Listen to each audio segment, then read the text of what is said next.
Welcome to Asset Block's Business Owner Edition, because wealth creation is different for Australian business owners.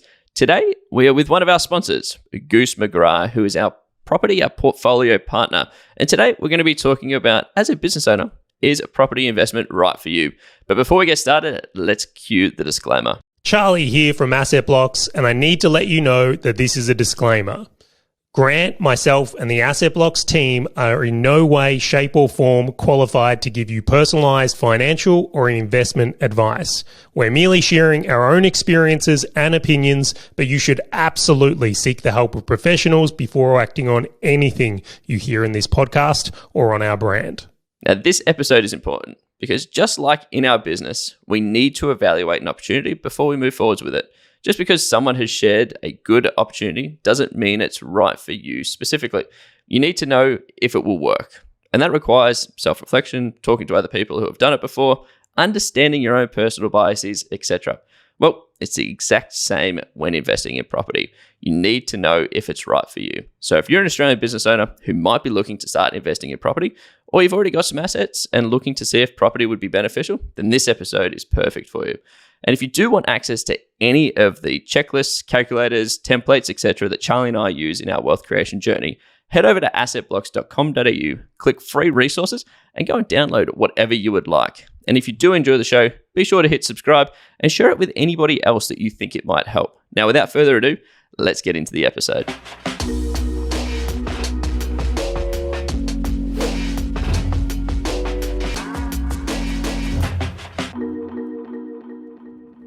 All right, welcome Goose McGrath. Goose is our property portfolio partner, and he's actually purchased most of my properties, and I think most of yours as well, Charley as well. Definitely. So, Goose, in 30 seconds, tell us a bit about you and your background, but only 30 seconds. Okay, only 30 seconds. I'm going to do this super quick. Okay, bit of background. Left school at 17, started my own business, spent the better part of 15 years traveling the world, organizing music and arts festivals, all the biggest kind of festivals you can think about. Fantastic, great. Wound up, hit about 30, wound up working 100-hour weeks, basically broke, living on the floor of my office, nothing to show for it, and thought, hang on a second, this isn't going where I want it to go. What am I going to do here? Me and my partner decided to try and create financial freedom. So we thought, great, let's go buy a property. That's what you do, right? Successfully bought the wrong property in the wrong place at the wrong time, lost a bunch of money, and thought, hang on a second, that's not how this is supposed to work. And then pivoted my entire life to trying to solve the question of how do you find the right property in the right place at the right time? And then now that's how we help people. You still have like 15 seconds left. Is there anything else you wanted to say? There's loads of stuff I could talk about, but I was trying to keep it tight. I'll tell you what, I wonder how many business owners listening to this can relate to the first portion of that story, right? The 100 hours a week and then waking up one day going, hang on, this isn't going where I thought it was going to go. Totally, yeah. And I think that's one of the big, that's kind of one of the, that was a big wake up call. And now with this business as well, it's like been a real, like when we were sort of, we didn't initially start saying, oh, let's go start a real estate business. I mean, I kind of don't like the fact that I'm like a real estate guy because I never particularly really bonded with that kind of identity. But when we were designing the business, we really took that on board and said, okay, well, how do we make sure that we don't end up in the same situation? How can we actually help other people to avoid ending up in that same situation? And yeah, it's been a super critical driver. And personally, having spent my basically most of my life not working in a real job and being various forms of either a business owner or a, solo entrepreneur or, any of these various forms of kind of working for yourself in some format. And then getting to a point where I had nothing to show for it. I have a personal passion and I have a high level of connectivity with all the other business owners out there that are kind of doing the same thing. And I have a personal passion for trying to help those people to, build wealth outside of business and kind of make that change because I've seen what it can do for people. Not to mention on the other side as well, how many investors do you reckon would relate to the second half of what you just walked through? Well, this is the reason this show exists, right? This is the wake-up moment. It's like I don't want to say the red pill moment or the Matrix moment, but it kind of is. Right? So you can. Yeah. When you say, I don't want to say this thing, it's like you're just saying that thing. Yeah, absolutely. Yeah. I am curious, right? Because everyone who listens to this is business owners or people who want to become business owners, right?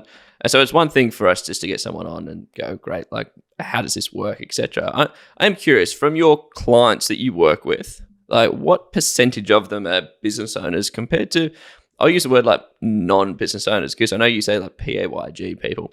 Like, what's the kind of the split for yourself and who you work with? It's probably about 60-40, to be honest. 60% being kind of, regular employed PAYG, and probably 40% being business owners, which is pretty healthy, really. Like, I think that there's a few reasons for that. I think that the way we approach real estate is kind of non-consensus, and I think that to a large degree that kind of attracts entrepreneurial types. And it's important to remember as well, like business owners, and just like, business owners don't necessarily mean big, successful corporate bigwigs work, with suits and all of that kind of stuff. Business owners can also mean, self-employed, micro entrepreneurs and stuff like that. So we've sort of got the full spectrum in there as well, which is really, really cool. And so I have seen firsthand as well, like how that massively impacts those different people at different stages and in different ways as it relates to their own personal business journey, which is super cool. And I'm going to completely set you up here.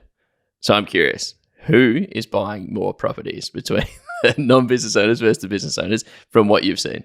Okay, if we exclude the outliers in the data set, right? If we just focus on like the generalizations, I would say business owners buy more properties faster. There's a couple of reasons for that, and we could probably dig into that because it's a good thing to understand why. It's also really beneficial, and that would also be a pretty interesting thing to dig into too, I reckon. Let's dig into it. Because I remember for me, right, when we were early in conversations, Goose, you made the penny drop for me when it's like, you're not buying investments, like you're starting a real estate business. Yeah. It's like if you had the Hilton or you were starting a hotel, how would you run it? And I was like, like, how did those dots not connect? Like, what went wrong in the wiring in my brain? But I'd love to know more deeply, is this one of the things where it's like as soon as that penny drops, they suddenly understand it differently, or how does it shape up? Well, yes and no. So I think that penny drop is critical, right? Because a lot of people think that a lot of business owners, or full stop people, but let's keep it relevant to business owners. A lot of business owners think that business is really, really fast, right? And I'm in control, and it's quite active, and I can grow by a gajillion % if I get everything right, and it feels quite exciting. And then when business owners think about real estate, because they don't understand it, they think it is kind of like a bank in some ways, just like somewhere that's kind of like doesn't really do much, and it's kind of slow, and you chuck your money there. But the problem is you can't get your money back out. Everyone knows that real estate's fairly liquid, right? And so it's really not that appealing, not that exciting. And so a lot of business owners just kind of don't even venture into that area. And so understanding how to think about it like a business is critical, and I'd love to dig into that, because generally speaking, for business owners and for everyone, it's the most transformative way to think about your real estate portfolio, and that brings with it a bunch of benefits. But just back to the point about business owners typically, buying more properties faster, moving quicker. There's some really deep benefits to that, and I've specifically seen this firsthand, right? Because business is a quite active sport, right? So if you don't show up, guess what? You're probably not going to kick any goals. You're probably going to lose the game, right? Yep. So there's pros and cons. I love business. I also love property, right? Now, when business owners are able to build a portfolio outside of business and able to build wealth, they actually get to a point where they can kind of hit save, right? So what that does is, there's obviously circling back, going faster, buying more properties quicker increases your rate of compound return. And so you actually make way more money faster, right? If you had a choice between buying 10 properties in 10 years and you bought, one every year for 10 years versus buying 10 properties in the first year and doing nothing for the next 9, then you would end up with a significantly greater return at year 10 by buying it all in the first year, right? So there's the kind of there's the actual like financial returns that are better if you go faster. But also what happens is it allows business owners to make better decisions in business and in life. And this is really, really important, because a lot of business owners often feel, a little bit, not necessarily out of control, but maybe on the edge of control is probably a better way to think about it.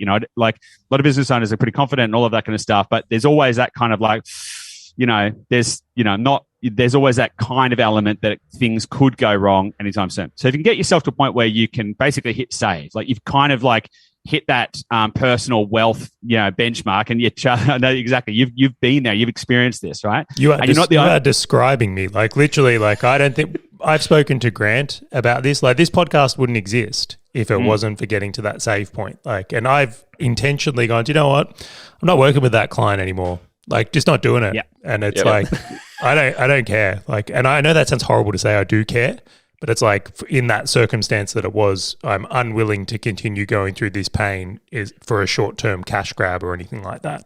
Bingo. So inside your business, you will make better decisions when you know that your life is taken care of outside of your business. Exactly. Right? That allows you to make better business decisions, which in turn actually helps your business to grow better, right? So it's got this like double benefit. You feel better, right, about it, but also it actually probably you're probably going to make better business decisions and ultimately grow your business better, in a more fulfilling, better growth. All of these kind of things are going to happen. Secondarily to that, there's the life piece, right? So I know I could list half a dozen business owners that I know that prior to getting to that point where they've kind of hit save, we'll use that kind of terminology, where they've hit save and they've like, oh, hang on a second, I've kind of got that sorted. They did feel an element of fear, like they didn't feel confident in making decisions outside of business to satisfy their current life. Now, this whole idea of financial freedom, it does feel a little esoteric and off in the distance. And typically we define that as like, when you have enough, hands-free revenue to be able to cover all your cost of living and all of that kind of stuff. But a lot of the benefits of financial freedom happen before you've reached that point anyway. And so some examples that I've got of that are business owners that I know who have not reached that financial freedom point, but have now got 4 or 5 properties. They are now able to make decisions like, you know what, actually, I'm going to move to the Gold Coast and raise my family there because it's going to be a better lifestyle. Grant, I'm not actually talking about other people, right? As well. I was going to say, you've nailed your avatars here, Goose. Nailed them. Yeah, totally. But they're able to make those decisions now. Like I've got another client who, because of her property portfolio and because of the cash flow the portfolio produces, she's not financially free. She's got a really small kind of like bookkeeping and accounting business, but she's been able to move to her dream location, which is kind of near you, Charley. It's actually down on the Mornington Peninsula. Properties are paying for the rent, all of that kind of stuff. Now she's living the life that she wants now. So it's not this kind of like esoteric off in the distance thing. And so what's happening is business owners are making better decisions in their business, but also better decisions in their life and living a more fulfilling existence and also accelerating their personal wealth journey. It's an awesome, beautiful flywheel. So that happens when you can go a little bit faster. Because if you elongate that whole kind of experience, let's just say we'll use 5 properties as the benchmark for hitting save, right? It could be 4, it could be 6, depending. But if we use 5 properties as a kind of benchmark for like, we've hit save. If you elongate that over a 20-year period, you're going to have 20 years like of that, like property every 4 years for 20 years. You're going to have 20 years of that elongated kind of stress, I'm living on the edge kind of thing going on. So that's going to affect the way that you think about business and life along that way. You're not going to live the life you want now. I've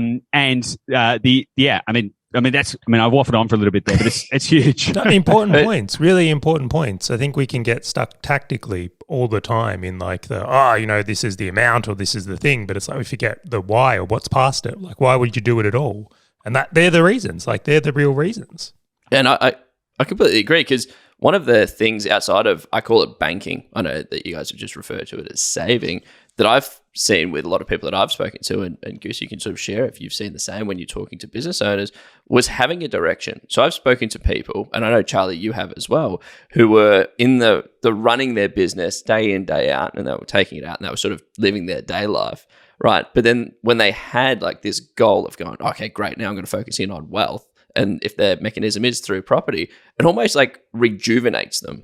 It almost like brings them in and they go, now I have this sense of purpose, right? It's almost like, to what you're saying, Goose, is that bringing that esoteric sort of, I can't wait until I retire to go and do these things, forwards to go, hey, I can achieve this, and what can I do to chip away at it? Exactly. You get a sense of momentum. You can kind of like, it opens, it's quite transformative. Like, it is quite transformative. It's kind of hard to say. It's kind of hard to explain it until you get there. But once you get to a point where, even when you're on that journey, if you know that, to your point, like once you've got that direction and you know that you're making momentum towards that goal, that transforms the way that you're showing up in and day out. Like, I know that I've personally, I've personally experienced that. So it's not necessarily about, once you get to a platform of 5 properties or whatever, then you're going to feel good. It's like, like on the first step, you're going to feel good because you're going to know that you're building a moat, right? You're building something outside of business, right? And something meaningful. And that's going to help you win because let's be honest, in business, it is a bit of a roller coaster. Some days you're on top of the world and you're like, oh yeah, I'm killing it.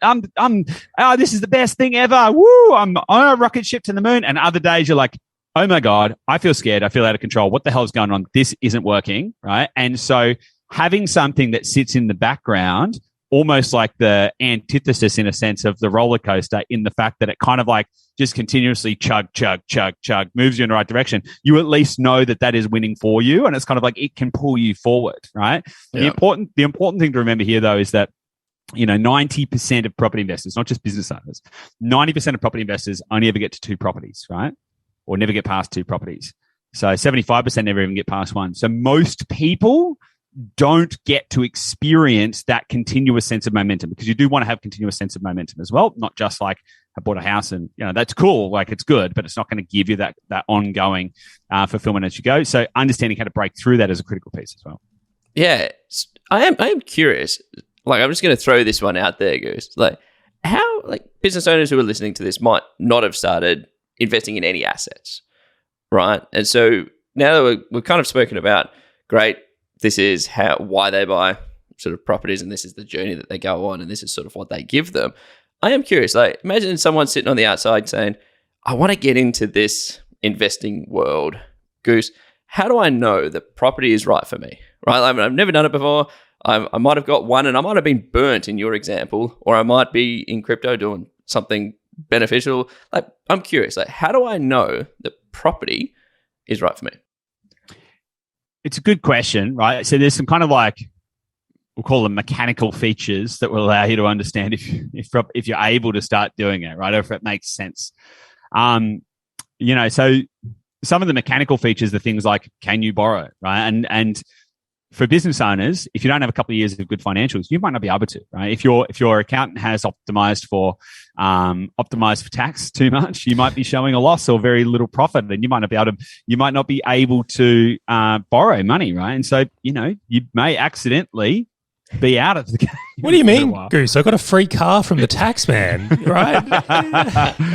Yeah. We've all been there, right? Definitely. Like we've all been there, and I know personally, like when we started this business, we were then unable to buy properties for over 2 years. The first year we optimized for tax. And then the second year was trying to we needed 2 years of good financial. So it's taken us a while to get back into the swing of things. So I personally know what that is like as well. And it's not great when you're kind of like, okay, damn it, you've got this delta between what you want and what you're able to do, and it can be quite frustrating. Also, I would suggest like business is kind of the main game, right? If you're in business, you need to be focused. I think, right? I think you need to stay focused. If you take your eye off the ball and start chasing shiny objects, you can start making bad decisions in your business, right?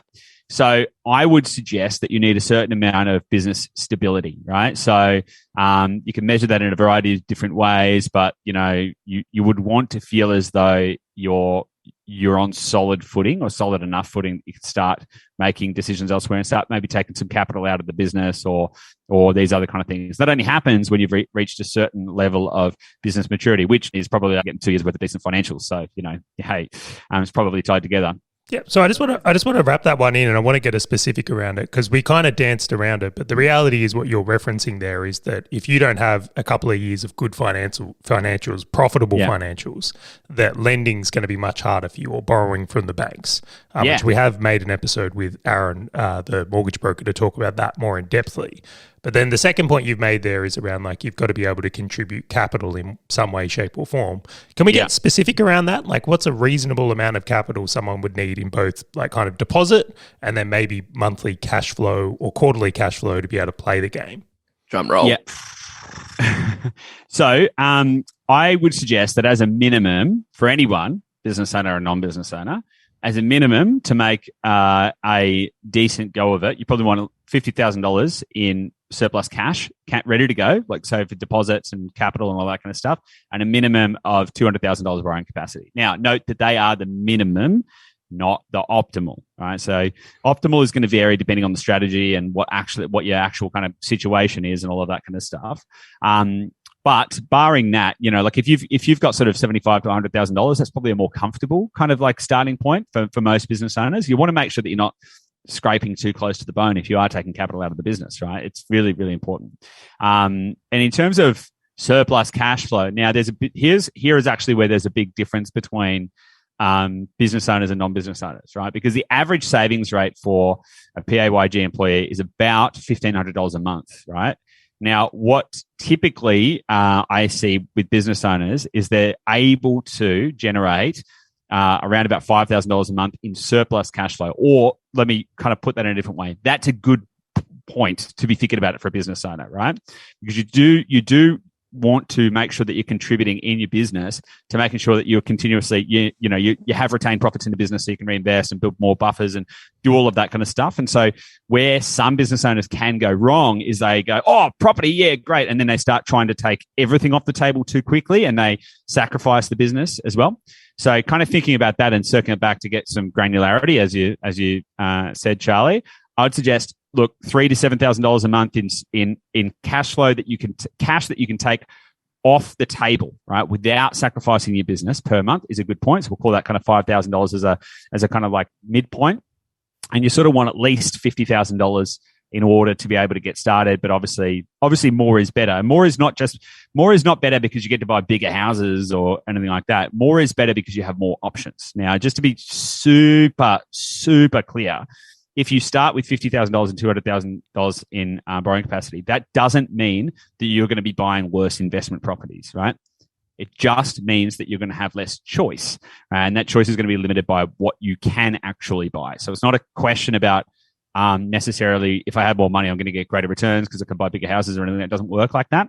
But kind of understanding that kind of answered the point with enough detail for you, Charlie. You want me to dig into that? Yeah, I just wanted to add in a point more than anything. In my own experience, like I'm at a stage now where I've bought quite a number of properties. And the thing that I probably wasn't expecting is that with every property I've bought, there's always been repairs, minor renovations. Like there's an amount that needs to be contributed in some way. If because I have a good business, coming up with the cash to do those things, really easy. But if I was, let's say, if I was only saving $1,000 a month, trying to do that, it would have been very difficult. Every purchase would just take longer and longer to accumulate the next deposit. And I will also say that the surplus of cash you're able to generate with your business finds a storage place in offset accounts and deposits, and you can spend more time with accountants and hire more advisors and buy more books and courses so you can kind of win in different levels of this game. It's not one-dimensional and they just get used for property deposits. It kind of feeds the whole thing like a business. One element we haven't spoken about yet, which I would love to, is the time requirements. Because if you're going to go down this path, it's not like buying ETFs or shares where it's like you just do it on an app on your phone, takes like 5 minutes. Like it's a bigger process. So how much time should someone allow for like the average property purchase? I just want to put in yet. We are trying to develop technology to make it as seamless and easy as buying shares like through an app. But I'll tell you what, I would appreciate that. I really would. It's coming. Goose, I had hair like yours before I went into it. No. And look, in terms of time consideration, it kind of depends. Like if you're going it solo, then spending 10 to 20 hours a week for 6 to 9 months is like, that's actually fairly normal. Like just to be super clear, right? So that's DIY though. That's like that's do DIY. Everything yourself. For the average investor going out there going, I'm going to do all the work myself. I'm going to try and find the properties. I'm going to go to like open homes. You're going to do all that kind of stuff. You're looking at 10 to 20 hours a week for, we'll call it 6 months, right? That's kind of a pretty standard use case. When we work with clients, it's typically closer to about an hour a week on average for about 3 months, right? That's it can be as little as 5 hours from go to woe, depending on the complexity of it. Now, where it gets where there's different levels of complexity is things around structuring and stuff like that. If you're just buying in your personal name, it is actually way easier, and you've got some loan docs to do and a few other bits and pieces. But you're talking like sub 10 hours for the whole process. However, as it relates to business owners, there's probably more of a case to be talking about trusts and stuff like that. And once you do, I don't want to go down that rabbit hole, but just to point out that depending on how you're structuring your portfolio, which is something we can talk about in more depth later on, it may actually increase the time consideration. And then you're going to be looking at around about those kind of like an hour a week for sort of 3 months from go to work. So big difference between doing it solo and getting some help for sure. And have you seen that, like, that's obviously the purchase, but then over time as it's going through maintenance and because you got people living it and all that kind of stuff, what do people expect for that kind of period for like the ongoing? Is that like an hour a month, an hour a week, an hour a quarter? Yeah, to be honest, depends on how you manage it, right? So I like to manage it from a perspective of trying to consolidate like one little block of time once a month to just kind of like review everything. Is everything on track? Have we been collecting the rents? Just review the stuff. And that's probably an hour or two a month, right? Yeah. Realistically, just to kind of go, hey, because you've got property managers, right? So one of the things that most people don't kind of get when they're thinking about buying properties is that you don't actually have to find the tenants and you don't have to deal with the maintenance requests and you don't have to do that. You get a property manager to do that. That's their job.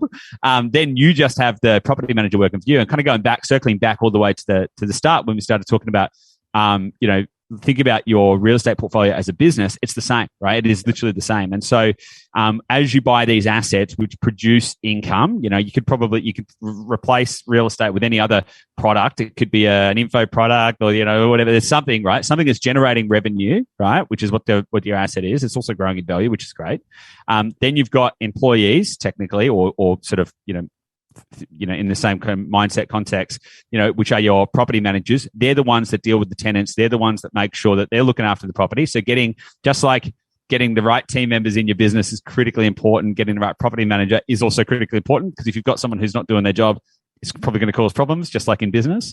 But if you've got a good property manager, they should be keeping everything keeping you up to date. You can kind of review. I would set up an email address just for purely for your property stuff. All the stuff goes there. Spend 1 or 2 hours a month reviewing things. You also can set up some different triggers in order to make it easier to manage so that you don't need to do cost approval for like a $5 fix of something. So you can kind of do things to kind of minimize the work. Now, it's never going to be 100% hands-free. Like even if you get to a point where your property portfolio does cover all of your costs and expenses and you're purely living off your property portfolio, there's always going to be some level of interaction with your portfolio, but that realistically can be reduced down to like a couple of hours a month of management. Yeah, I'll jump in on this one. I did some prep on this question based on my own experiences. So for set of point in this moment, I've got 10 properties right now. And our time to manage that is actually, we're a bit higher. I would say we're about an hour and a half to 2 hours a week. Now, I could completely acknowledge that we could get that lower, probably closer to what you're suggesting in this Goose. But I have the belief it's like bad management, bad business. I very much go that the businesses I've seen managed proactively do better in business world. We treat it the same here. And then the question goes, well, what do you do? Like we're very active with our books and reporting. We do reporting every month, like a business, a P&L, cash flow statement, balance sheet. Yeah. We actively look for ways to improve our property portfolio. We manage things actively. We prepare for next borrowings and potential next purchases, and we plan. Like we spend time in planning. So as much as I would like to acknowledge you can make it more passive, I think there's some pretty big advantages in like putting some oomph behind it. Like that's one of the things that's enabled us to move a bit more quickly than the average bear. And I'll just put one more in before I jump off.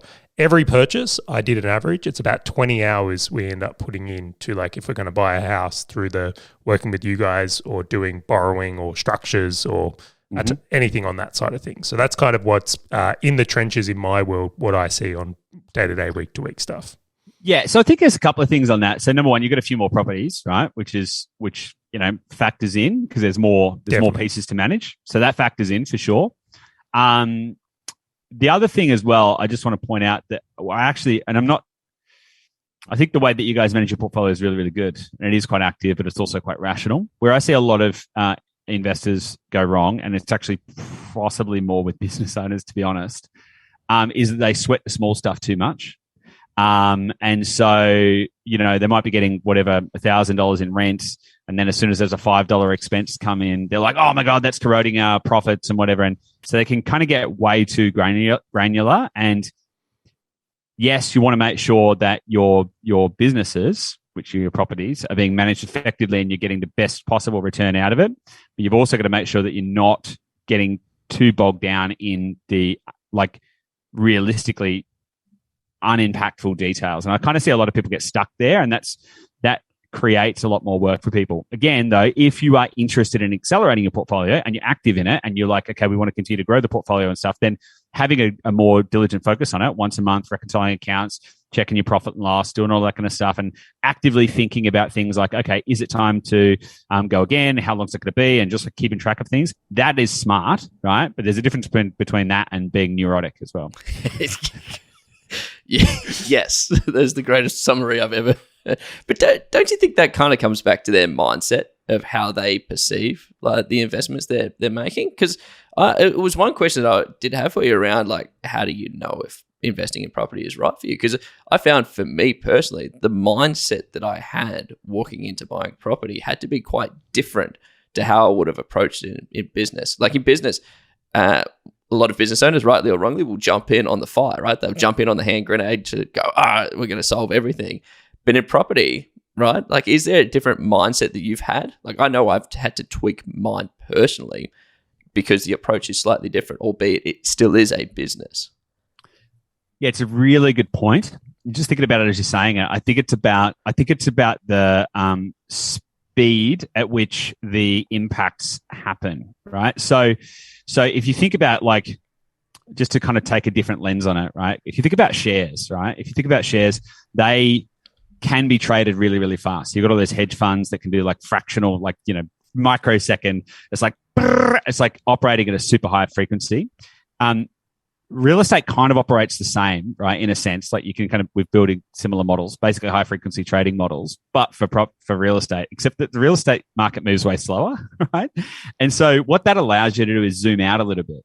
So you don't need to be in there like in business. If there's a fire, the difference between how fast you act, whether it's this minute, this hour, this day, or next week, could be the difference between success and failure, depending on the size of the fire. In real estate, it is less likely that is going to be the case, right? Yep. Now, don't get me wrong, things go wrong, and if there's an emergency and there's a fire or a flood, or things go wrong in real estate, and that's when you might need to jump on it pretty quickly. I mean, we had a recent situation. For example, there's a lot of rain and floods and stuff in Queensland at the moment, and this actually happened to one of our clients on Friday. It was actually, there's water coming up through the floor. Okay, so there's a situation that we kind of need to jump on pretty quickly.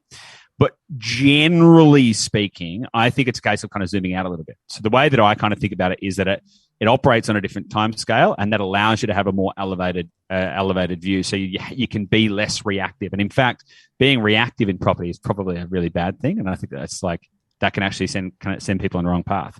So kind of going back to the mindset as well around it, I think it's kind of really important that people do view it as a different stream. So if you ran a mechanic business, right, would you then you decided that you want to create an info product business, would you try and run those two businesses the same? Well, no. Fundamentally, they have different mechanics. They do different things operate at a different pace. If you had an e-com store versus if you wanted to create a service business, you would run those businesses differently, and they would operate at a slightly different rhythm.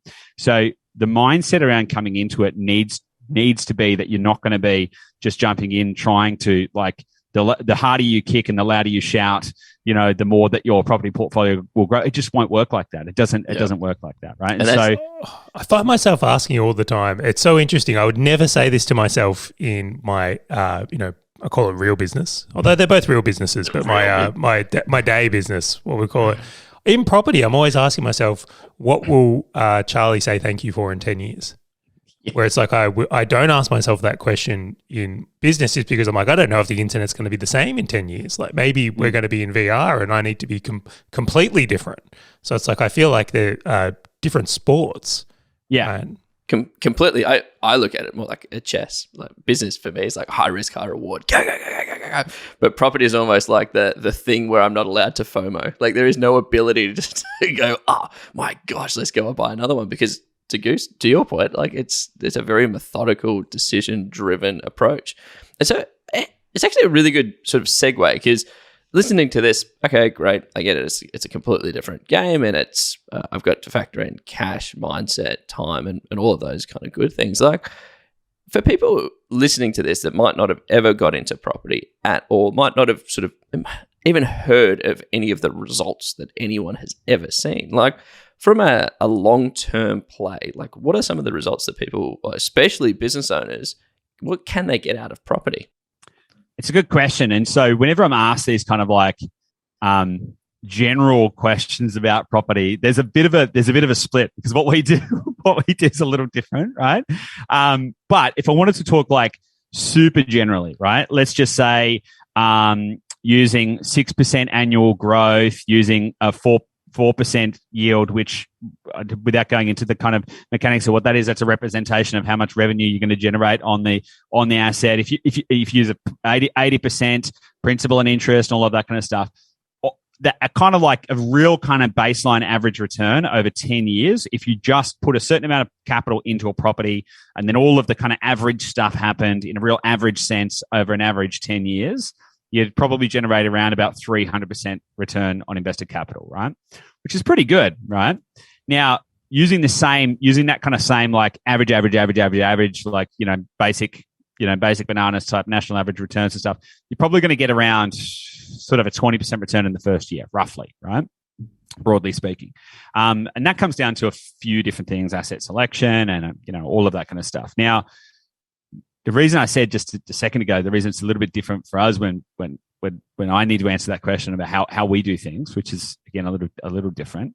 So we typically see around about 70% return on invested capital in the first 12 months, which is pretty good. We're kind of typically seeing around 300% return on invested capital in the sort of first 2 to 3 years, which again is awesome. So in context, just to kind of go back to it, like the average, like if you just kind of took an average base, you're probably looking at about 300% return over 10 years. So we're able to do that in sort of 2 to 3 years, typically, which is awesm. We have just a touch awesome. I feel like you're underselling it. Just a little bit. Yeah. I mean, well, it is important. Look, if we then, so part of the way we do it is we have a specific way to look at doing it, so you get some accelerated returns at the start. And the reason that that's really important is it does allow you to go faster, right? Going faster, as we've already discussed, has a meaningful difference on your financial position and also your life mindset, all of that good stuff. So going faster, particularly in early stages of portfolio, is good. But even if we kind of like taper some of those returns over a 10-year period, we'd still be expecting to get sort of 600% return on invested capital over a 10-year period, relatively conservative. So it's kind of double what you would normally expect getting. And you are right, Charlie. I probably am downplaying a little bit, maybe because I'm around these numbers all the time. But one of the kind of challenges, I think, is one of the mindset shifts that people have got to understand or get past in order to realize that real estate might actually be for them, is that it's not just this kind of slow, clunky, boring type thing. Because if you're kind of looking at it like that, and if you said, well, okay, if I took an average basis and I can get like 20% return in a year, what can I do in my business? From a capital allocation perspective, like, should I put more money into my business to grow my business, or should I put money into real estate? And, yes, there's the personal wealth diversification piece and all of these other really important things. But if you're just making the pure, brass tacks kind of business decision, you might say, well, it doesn't kind of make sense for me to take money out of the business. But let me in. I was just going to say, you just said something so critical. I have to, earlier in the conversation, I mentioned that like a penny drop moment for me was the idea that real estate is a business. Yeah. Like you can try, it's like you're just starting your accommodation business. Like the tenants are your clients and the property managers are your managers, like you would have in a business. The second penny drop for me was that it was like, do you think all accommodation businesses are done the same way? Like, is a caravan park operate in the same way as a Hilton hotel? And do you think that, there's stuff for FIFO workers, like do accommodation. Like there's all these different models. When that dropped for me, then I suddenly realized, I was like, hang on, if the business is different, the returns can be different depending on the way you play the game. And then I was like, I'm just going to do it. Red pill moment, matrix moment. I was like, all right, I think I get it. It's not just you buy any property and wait. What is it? They double every 10 years or 15 years or whatever that maths is. Like the models within it change the game. And you as the investor need to understand these games, like, because that's where you can potentially get outstanding returns or find one that aligns to your circumstances in a bigger way. Absolutely. I couldn't agree more, right? So that, when I mentioned right at the start of that kind of 15-second intro, we bought the wrong property, wrong place, wrong time, lost a bunch of money.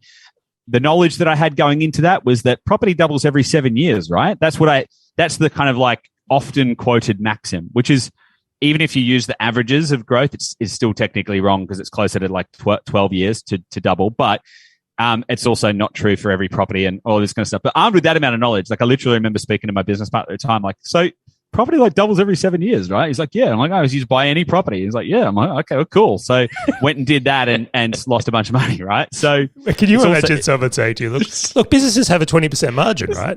So you just get into any business and you get a 20% margin. You just grow the revenue. Yeah, that sounds right. All right, cool. I'll just start any business then. Exactly. That is such a great analogy, right? That is such a great analogy. Because if you do, you'd be like, oh, I'm just going to start business and start creaming off the top.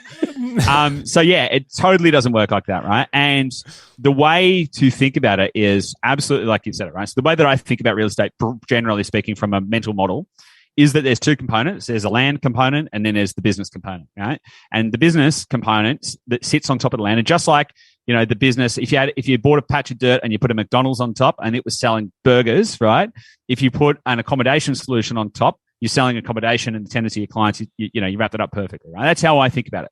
Different configurations of those buildings that go on top are going to give you different returns for different reasons in different environments, all of that kind of stuff. Just in the same way that if you opened a Four Seasons hotel in, I don't know, the middle of the outback somewhere, might not go very well. Like if it's the wrong clientele, if there's no demand for it, if you're not meeting the market where it needs to be met, you're going to end up buying investing in a subpar way. But the way that you think about what types of businesses, i.e. properties, you're going to be putting into your portfolio at what time, using what structures and all of that kind of stuff will dictate your returns.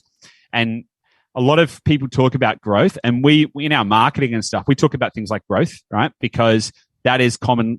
And we talk about things like yields because that is the common vernacular with which people talk about property. They talk about things like growth and yield, right? In actuality, what matters is return on invested capital and cash on cash return. Like these are the things that matter because you're putting a certain amount of capital into your portfolio. What is the return you're getting and how are you optimizing that return? And if you flip your mindset around and start looking at those numbers, then you'll start thinking about it in a completely different way. And I always think back to it as employees, right? Like when I'm starting out a business, the employees that get me to maybe $1 million or $100,000 worth of revenue are probably not the same employees that are going to get me to the next stage, to the next stage, to the next stage. And it's the same in property, right? Just the first couple of properties will get you to this stage. It doesn't mean that you just need to keep going the same ones as you progress forwards. But there is this hypothetical scenario, right, that I think plays perfectly into this, right? Because we're starting to talk about long term and how you can change the strategies as you go, etc., and relating it back to business. So imagine that, Goose, you were a business owner, which you are, which is why this conversation is so good. How fortunate. How fortunate. This is great, yeah. It's almost like we've been set up here. So if you were starting out today, and imagine you had $100,000 in the bank. So I know you said that you could start off with $50,000, but we'll use the optimal amount of $100,000, and you were bringing in $5,000 a month that you could invest each month, right? So your lifestyle was all getting paid for, etc. But there was a $5,000 from your business every month that you could invest. How would you play it? Well, before we do this is Goose's opinion. And his opinion only. We are not qualified to give financial advice. It's not financial advice. No, right? But do get this recording and take it to a professional and question them on it because maybe you'll learn something. So go for it. So I'm going to put a caveat that this may be slightly contrarian to some of the things that you guys might think about and believe, but this is my opinion, and this is how I would play it. Right. So, in the interest of wanting to accelerate your portfolio faster earlier, right, and in the interest of getting a maximal return on invested capital, because typically earlier in your portfolio, capital acceleration is more important than cash flow acceleration, typically, right? Now, everyone's situation is different, all that kind of stuff. So typically what you want to focus on earlier in your portfolio is to maximize your return on invested capital, and then you can kind of move that into kind of cash flow later on. So here's the way I'd play it, right? I would buy, if I had $100,000, I'd buy one $350,000 property, and that would require roughly about $75,000 in cash, and that would be based on a 90% loan. So 90% of our loan. We don't need to get too deep in that, but basically a 10% deposit, and I would want that loan to be structured on interest only for the first 5 years, right? Now, the reason I would spend 75 of the 100 is I'd want to keep $25,000 just as a bit of a slash fund, right? That's going to give me some comfort, some breaks or whatever. I'm not kind of like redlining it or anything like that. And also from saving $5,000 a month, if all I did was keep that 25 grand and then, add $5,000 a month to it, in 8 months, I'd be able to buy another property, right, for 75 grand. So that'd give me some time to build some comfort in the portfolio, all of that kind of stuff before I then reallocate that capital again. Now, the way that I would do it is I would use a combination of cash flow, and equity to try and accelerate my position faster.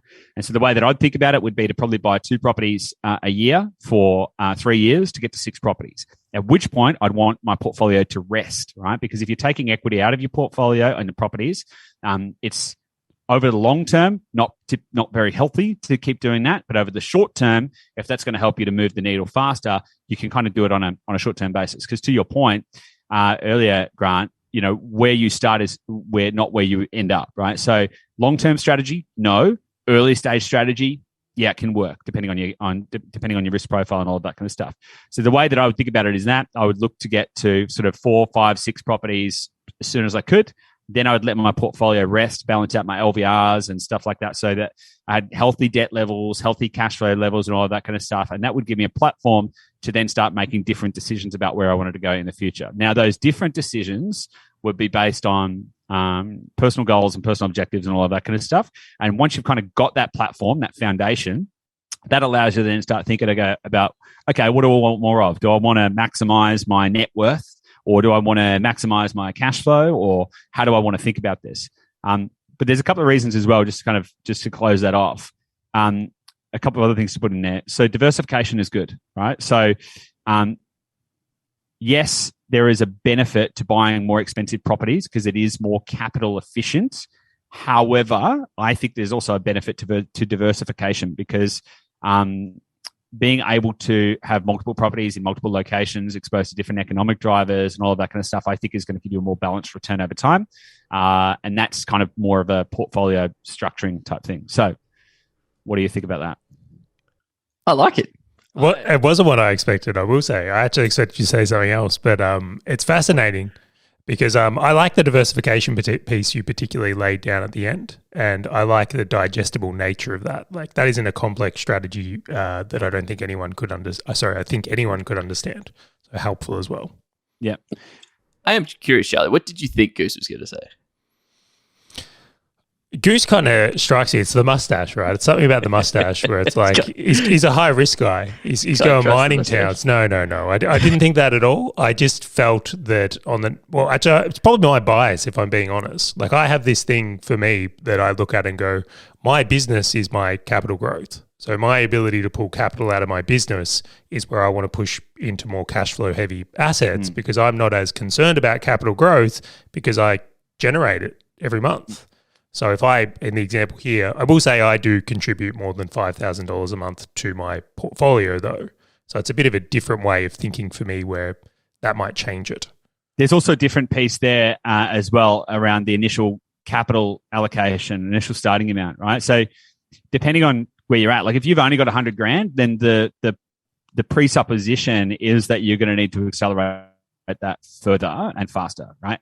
Now, if you, for example, have got a business and you're like, you know what, actually I've got $500,000 that I can just start my portfolio with, then the context would be completely different, right? And so the context might then be like, well, you don't really need to accelerate your capital base. So let's maybe look at different assets, but we're given the constraints of kind of what you said. Now, I would actually sort of say one other thing is that you can actually go a little faster than that. So what I said, 2 properties a year for like 3 years to get to 6 properties.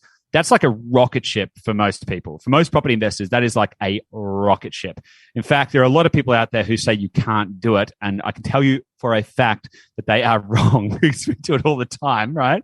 Like, personally, we do it all the time. Now, the other thing I would say is that that's kind of based on some averaging and kind of more conservative measures and stuff. You could actually go faster. So I think the fastest we've helped anyone go was like, any business owner, I think, was six, maybe made 8 properties. And actually, Charlie, you might have even been the fastest, actually, in terms of business owners. Come on now. I've got to have the word. Come on now.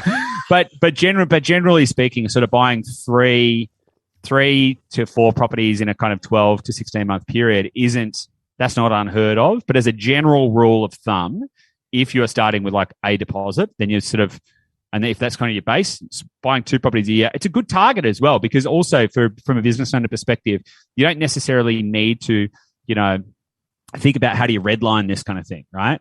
I know personally, like, even though we had a 2-year gap in our buying, we're kind of basically on that kind of 2 properties a year kind of cadence. And I think that cadence is awesome. Like, I don't feel like I need to suddenly double or triple that or create something. I'm like, yeah, I think that's solid, because if you do 2 properties a year for 5 years, 90% of property investors never get past 2 properties, and you can do 10 properties in 5 years just by maintaining a consistent cadence. And that also allows you to keep focus on the things that matter, like your business, your personal life, your family, your relationships and stuff like that, without it becoming some big like, I need to race. I need to you just set a nice cadence and get it going. I think it's a good way to think about it too. Do you know what? I completely resonate with what you're saying there, because we definitely went too fast. I'll say that now is that we had at one stage like 2 or 3 properties settling within the space of a month, and it was carnage, and it did impact the business. Like, I was at the bank instead of on Slack or Zoom, right? There was times when we were negotiating passionately. Yeah, that's the word I'll use, with certain banking organization. Anyway, the point I make though is that if you bring this back to business though, and it's like, I have been in businesses where we've grown really fast, and every time I go, I would have been better to grow slower, longer, because it would have been so much easier to manage than it would have been to like hyper growth in 3-month period and then have to deal with the carnage that comes from the other side of it. So I like that pacing. That was, again, I'll say a mistake on my side, although I'm, got through it and quite happy with how it's all turned out. Yeah. It's one of those things like, like if you're in a hyper growth business, yeah, you kind of just resign to the fact that it's going to be messy. You're going to have to clean it up later. And hey, you could end up with $1 billion company. So it could be, you could gain 30 kilos, lose all your hair and all of that kind of stuff, and maybe lose your relationships and have sleepless nights and everything like that, and end up with $1 billion company. And, that's cool if that's kind of what you want to do. That's, but there are other ways. So great for your ego. But there are other ways of doing it where I am just a massive advocate that you can have everything, right? You can have everything that you want, and everything that you want isn't just like business or property. Everything that you want is also time, it's good relationships, it's health, it's like all of these other things. And I think that you can actually have everything you want as long as you get the energy ratios correct, right? And just racing like a bullet at everything doesn't usually get you there. I love it. Goose, anyone who's listening at home might be going, wow, like the comparison of 20% over the first year that you mentioned before compared to 70%, and then a 300% over a decade compared to I think you shared 600%. I'm curious, if they were sitting there going, this sounds interesting, this sounds like something that might be right up my alley, what's the best way for them to get in contact with you? Well, guys, there is actually a contact form or a contact widget on the Asset Blocks website. So just go to the partner page, I think it is there, and book in through there. We've actually got a special discount as well that we're offering to all of the Asset Blocks listeners. So that's the best way. If you go through there, then we're actually going to be able to make sure that you get the discount. So let's go through there, use that link. But of course, we also have our own podcast as well, the Investor Lab, so you can check that as well. So. I love that. And that's assetblocks.com.au. And the podcast was the Investor Lab. Actually, I listen to that religiously, by the way. But we've covered off quite a lot, right? Where we've spoken about the potential sort of long-term returns, which I was just mentioning prior. But we spoke about some really foundational concepts around, like, how do you know if it's right for you? Like, obviously, looking at your time, personally each week, looking at the cash requirements, looking at your mindset, etc. And they were probably some of the key takeaways from when I started that I just went, wow, to use your point, Charley, it's like that red pill moment where I was like, yeah, this calculation really starts making sense. And then the third layer was actually operating it like a business, like really understanding and going, wow, this is just another business mechanism. And once you kind of get over that hurdle, I always see that as one of the key things that I always take away. So again, as always, we make sure that everything that we cover and talk about and all the calculators and checklists, etc., are always available on the Asset Blocks website. So if you did want access to any of them, head over to assetblocks.com.au and click free resources and go and get access to any of the tools. And if you did enjoy this episode, be sure to click subscribe or even share it with anyone else that you might know that might find this episode with Goose extremely valuable based on where they are in their business as well as their wealth creation journey. So thanks again for joining us, and we look forward to catching you on the next time of Asset Blocks Business Owner Edition.